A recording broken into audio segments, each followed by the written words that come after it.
Hər vaxtınız xeyir Aslan TV izləyiciləri. Könüllü sən verilişi ilə biz yenidən efirdəyik. Sizinlə mən Şəbnəm Və mən Rəsul. Könüllü olmaq istəyirsiniz və bunun üçün hara və necə müraciət edəcəyinizi bilmirsinizsə, 15-26 yaş aralığında gənclər Asan könüllüsü olmaq üçün müraciət edə bilərlər.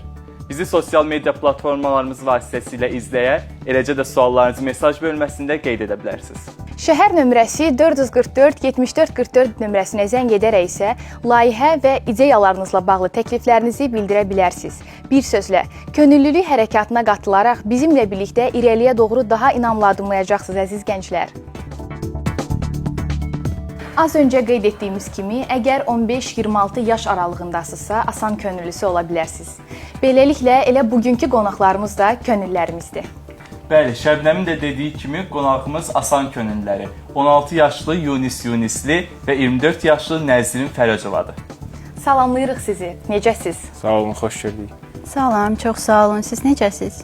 Çox sağ olun, yaxşı olasınız. Nəzrin, səni burada görmək çox xoşdur.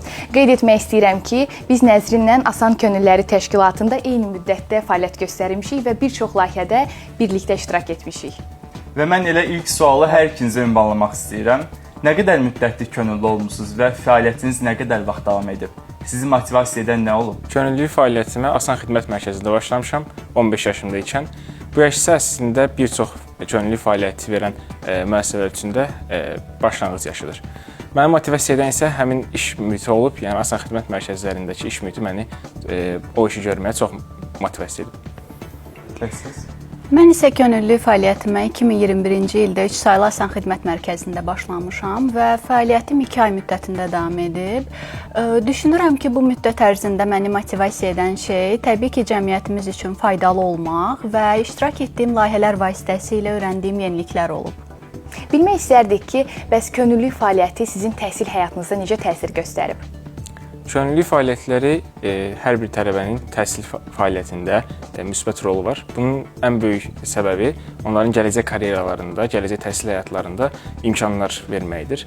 Buna görə mən bu könüllülük fəaliyyətində əldə etdiyim bu üstünlüyü inşallah təhsil həyatında uğurla istifadə edəcəm. Təbii ki, çox müsbət təsir edib, çünki könüllü fəaliyyətim boyunca mən komanda ilə işləməyi, məsuliyyətli olmağı, vaxtımı düzgün idarə etməyi öyrənmişəm və təbii ki, bütün bunları da mən təhsil həyatımda tətbiq etmişəm. Ona görə düşünürəm ki, könüllülük nəinki mənə şəxsi həyatımda, eyni zamanda təhsil həyatımda da uğur qazandırıb. Bəs Yunis, Nəzrin, könüllülük sizə nə qazandırıb? Könüllülük mənə bir çox sosial bacarıqları və həmçinin gələcək karyeramda mənə lazım ola biləcək təməl bacarıqları yiyələndirib. Bu bacarıqlar vasitəsilə karyeramda daha uğurlu nəticələr gözləyirəm. Bu mənim ən sevdiyim sualdır, çünki mən bu sualı hər zaman sevərək cavablandırıram. Könüllülük mənə çox şey qazandırıb, amma mənim üçün ən əsas və dəyərli olan qazandığım təcrübədir. Çünki mən bu yola başlayanda könüllü olaraq başlamışdım və heç vaxt təsəvvür etməzdim ki, mən nə vaxtsa könüllülər üzrə nümayəndə olaraq könüllülərimiz üçün maraqlı layihələr təşkil edəcəm və yaxud da heç vaxt təsəvvür etməzdim ki, Asan Könüllülər Təşkilatının əməkdaşı olaraq gənclər üçün faydalı işlər görəcəm. Təbii ki, bunların hər birini yaşadım, könüllülər üzrə nümayəndə oldum, eyni zamanda Asan Könüllülər Təşkilatının əməkdaşı oldum və hal-hazırda isə öz sahəm üzrə dövlət qurumunda çalışıram və bura çatana qədər qazandığım bu təcrübə hər zaman mənim motivasiya mənbəyim olub. Ona görə düşünürəm ki, könüllülüyün mənə qazandırdığı ən dəyərli şey məhz bu təcrübədir. Təşəkkür edirik maraqlı cavab üçün gənclər. Bilmək istərdik ki, bəs iştirak etdiyiniz layihələr haqqında danışa bilərsiniz və bu layihələr sizə nələri qazandırıb? Bəli, əlbəttə. 2021-ci ildə Asan Könüllülər Təşkilatının təşkilatçılığı ilə Ümummilli lider Heydər Əliyevin 98-ci il dönümünə həsr olunmuş Gənclər Simpoziumu keçirilmişdi və mən o layihədə iştirak etmişdim və könüllülükdən sonra iştirakçı qismində iştirak etdiyim ilk layihə idi.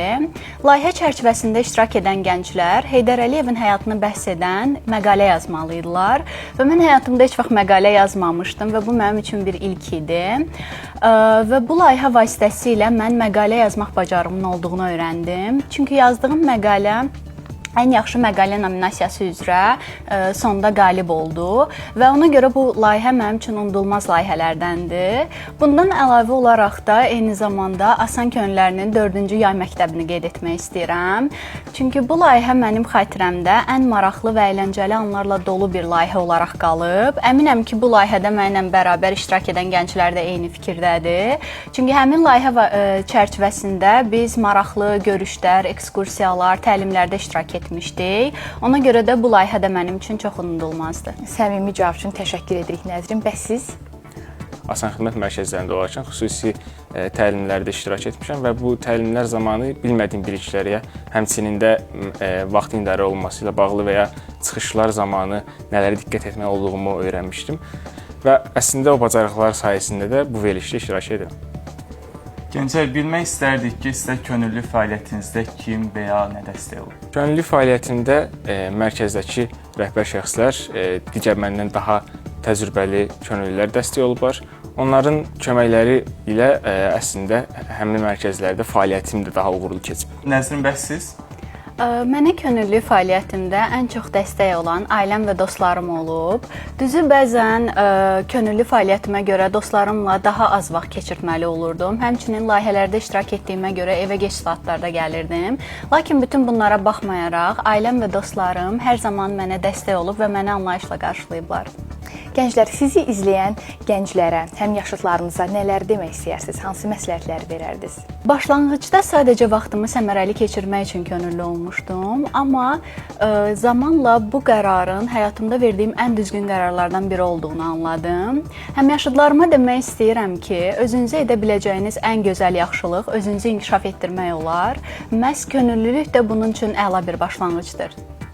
Bəs siz necə Yunis?